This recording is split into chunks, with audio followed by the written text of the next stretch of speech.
భగవద్గీత 226వ రోజు 24వ శ్లోకం.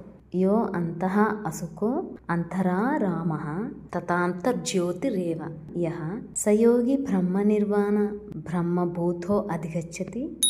యః అంతఃసుఖః అంతరా రమః తథా అంతర్జోయతిః ఏవ యః సః యోగి బ్రహ్మనిర్వాణం బ్రహ్మభూతః అధిగచ్చతి.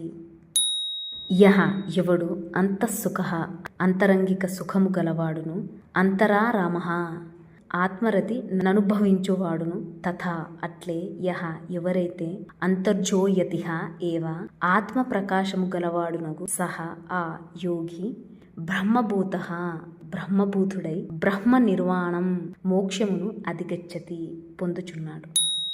ఎవరు అంతరాత్మయందే సుఖించుచు ఆత్మయందే రమించును అట్టి ఆత్మజ్ఞాని అయిన సాంఖ్యయోగి పరబ్రహ్మ పరమాత్మయందు ఏకీభావస్థితుడై బ్రహ్మ సాక్షాత్కారమును పొందును. He who delights in the inner self and delights in the self, that self-knowledgeable Sankhya Yogi attains Brahma realization, being in oneness with the Supreme Brahma.